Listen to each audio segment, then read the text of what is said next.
사실 오징어 게임 관련주는 없습니다, 여러분. 차라리 저 같으면 뭐 오징어 게임으로 대박이 났다면 투자를 하시는 게, 그 사이런 피처스나 이런 것들은 정말 관계가 1도 없습니다. 한경 글로벌 마켓 한글만 구독자 여러분 안녕하세요. 한국경제신문 허랑 기자입니다. 10월 7일 목요일 퇴근길에 찾아가는 여의도 나우 시작하겠습니다. 오늘의 주제는 오징어 게임으로 웃는 주식들을 준비했습니다. 안진아 이베스트 투자증권 연구위원님 나와주셨습니다. 안녕하세요. 안녕하세요. 외신을 보니까 기생충 BTS에 이어 오징어 게임이 흥행을 하면서 이 한국 콘텐츠 역량을 재평가한다라는 기사들이 나오더라고요. 그래서 실제 오징어 게임 덕분에 재평가를 받게 될 곳이 어딘가, 이게 좀 궁금해서 오늘 이 주제를 준비했거든요. 네, 한 100편 정도 내외 드라마가 편성이 된다라고 보면 그 중에서 50% 이상은 스튜디오 드래곤이랑 뭐 제이콘이나 뭐 SBS에서 만들어지고, 그리고 나머지 한 30% 정도는 중소형사 제작사들이 좀 담당을 하고 있다.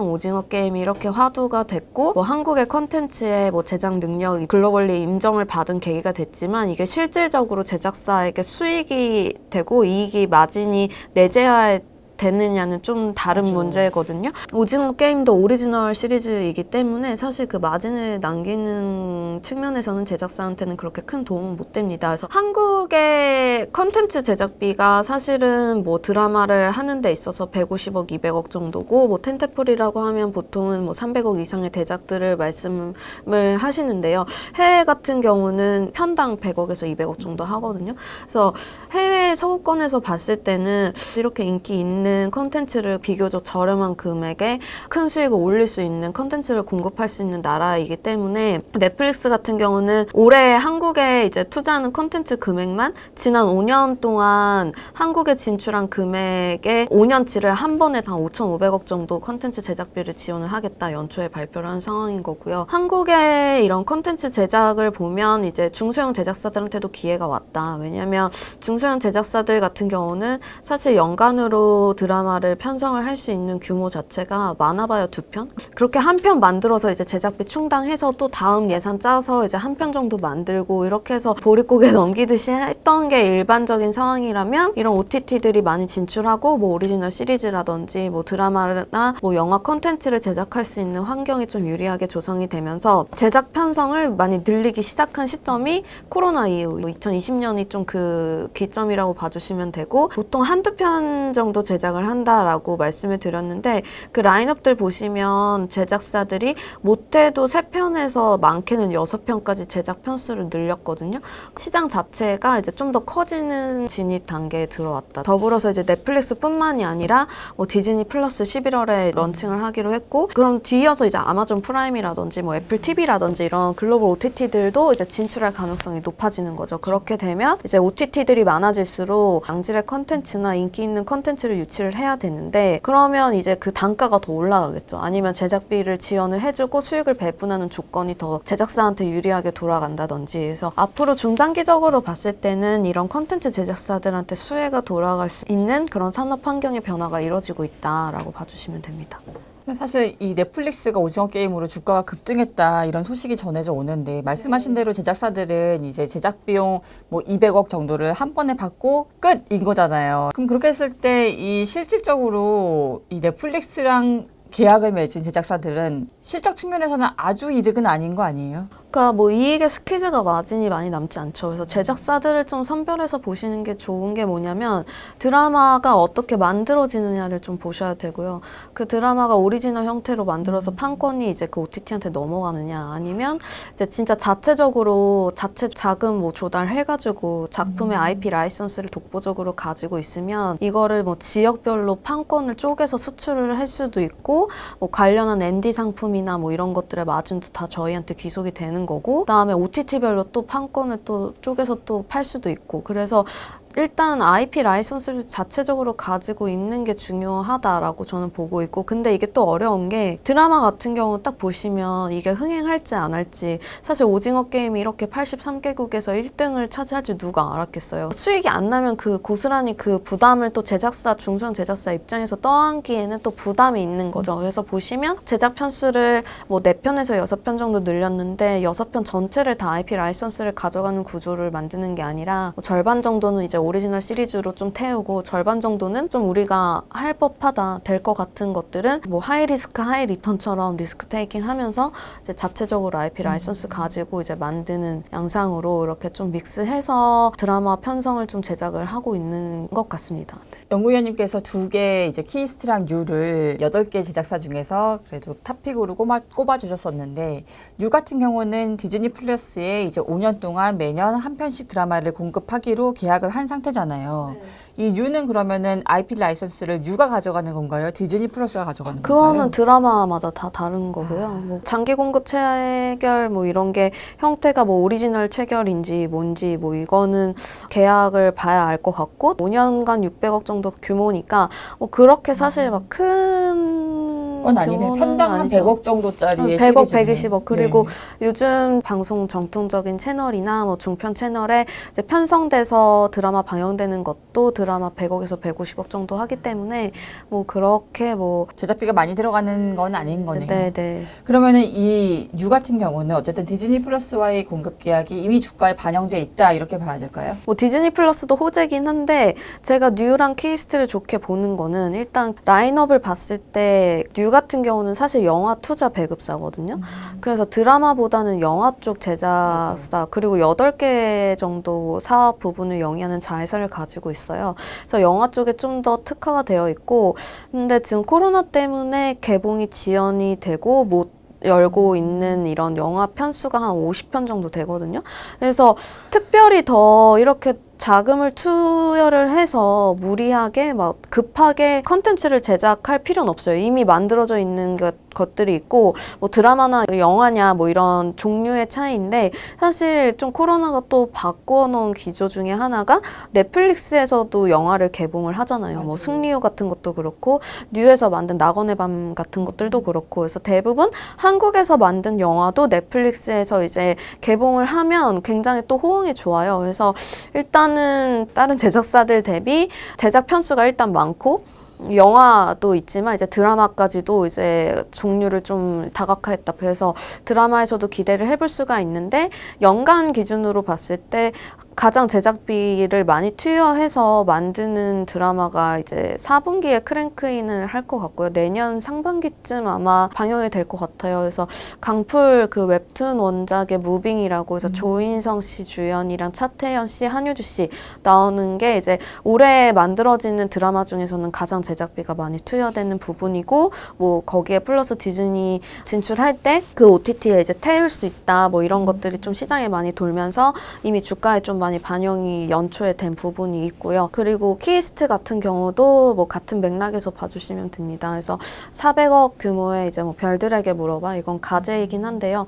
좀 뭐 스토리 라인도 좀 참신하고 뭐 작가분이나 그리고 배우진들을 봤을 때도 이미 좀 흥행에 보증이 된 분들이 좀 연출을 하시고 나오기 누가 나와요? 때문에 그거는 알려드릴 수 없지만 이미 시장에서는 아는 것 같고 작품을 선택하는 기준이 좀 다른 게 OTT나 이제 막 서구권의 뭐 그런 넷플릭스나 이런 플랫폼들은 사실 뭐 작가가 누군지 뭐 배우가 누군지 이거는 별로 중요하지 않아요. 왜냐면 누군지도 사실 모르고요. 작품을 선택하는 기준은 되게 스토리의 참신함이라고 저는 봐요. 그래서 킹덤도 그렇고 오징어 게임도 그렇고 뭐 앞으로도 이제 또 10월 15일에 한소희 안보현 씨 주연의 또 드라마 오리지널 시리즈가 개봉이 되고 그거는 산타클로스 스튜디오라고 뮤직 스튜디오 산하에 있는 제작사이고 그것도 오리지널 시리즈로 이제 나올 거고요. 킹덤 같은 경우도 사극인데 좀비 서양의 괴물이 이제 접합된 거. 오징어 게임도 빈부격차, 기생충도 약간 그런 비슷한 좀 메시지를 줄 수 있을 만한 이야기가 이제 한국 사회의 이런 단면을 좀 보여주는 것들이기 때문에 서구권에서 좀 관심을 갖는 것 같고 그런 한류 스타나 뭐 스타 작가나 이런 것들의 작품은 사실은 저희가 이제 그동안 좀 익숙해왔던 해외 쪽으로 이제 판권을 수출하는 것들, 뭐 사랑의 불시착이라든지 뭐 이런 로맨스물 같은 경우는 아시아 쪽 지역으로 이제 수출을 했을 때 굉장히 좀 마진을 많이 남길 수 있는 구조다. 그래서 그런 중국 쪽이나 뭐 아시아권으로 이제 수출을 할 때는 누가 나오느냐, 뭐 한류 스타 누가 나오냐 이러면 사실은 듣지도 보지도 않고 좀 작품을 채택해서 미리 선구매하는 요청이 많고요. 아시아권에서는 이미 좀 한류 스타로 자리를 잡으면 그게 팬덤이 굉장히 좀 오래 유지가 되더라고요. 그래서 그런 라인업을 보는 것도 중요하다. 뭐 각각의 좀 특색에 맞춰서. 그렇네요. 그러면은 이 넷플릭스랑 장기 공급 계약한 네. 팬엔터 같은 데 말고 오히려 넷플릭스랑 장기 공급을 맺지 않은 좀 자유의 몸인 뭐 에이스토리나 아니면 뉴, 사마네트웍스 요런 쪽이 조금 더 실적 면에서는 성장성이 있다 이렇게 볼 수 있을까요? 장기 공급 계약을 체결을 했다고 해서 그게 모멘텀이 없다, 뭐 있다 이렇게 이분법적으로 말씀드리기는 어렵고 다만 좀 아쉬운 건 있겠죠. 왜냐하면 OTT 플랫폼들이 이렇게 경쟁적으로 진출을 하면 사실은 더 높은 값을 제시를 하면서 비딩이 붙을 텐데 이미 뭐 체결을 하면 뭐 거기에다 이제 공급을 하기로 한 상황이니까 뭐 그런 아쉬운 측면은 있겠으나 팬엔터 같은 경우도 또 좋게 보는 이유는 굉장히 이렇게 뭐 300억, 400억짜리 대작 이렇다 할 작품은 없어요. 하지만 제작사 중에서는 가장 오래된 제작사고 한 20년 넘은 제작사예요. 그래서 되게 전통적인 한국의 대표적인 드라마들은 다 만들었다고 생각하시면 됩니다. 그래서 뭐 겨울 연가부터 시작해서 해품달 대부분 뭐 주말 드라마, 뭐 일일 드라마 히트친 거, 뭐 시청률 20-30%씩 나온 거는 다 팬엔터에서 만들었다라고 봐주시면 되고 팬엔터 같은 경우는 A스토리랑 굉장히 좀 대비가 되죠. A스토리는 요즘에 좀 유행하는 트렌디한 그런 OTT에서 유행을 끌 수 있을 만한 대작들 위주로 한두 편 편성해서 빵 터트리는 경우라면 팬엔터 같은 경우는 20년 이상의 약간 잔잔한 드라마, 한국인들의 정서를 좀 잘 자극하는 드라마들을 만드는데 대신에 이런 IP 라이선스를 다 좀 보유를 하고 있는 경우가 많죠. 그래서 100억에서 150억짜리 규모를 만들어도 이걸 가지고 중국이나 뭐 아시아 쪽으로 수출했을 때 더 마진을 내재할 수 있는 좀 알짜 같은 면이 있고 A스토리 같은 경우는 킹덤도 역시 오리지널 시리즈이기 때문에 이걸로 실질적인 수익은 그렇게 크게 보진 못했지만 글로벌리 레퍼런스를 쌓을 수 있고 그 이후에 이제 지리산 10월 23일에 TVN에서 방영되는 이제 그런 것들은 이제 자체적으로 이제 IP 라이선스를 가지고 제작을 하게 되는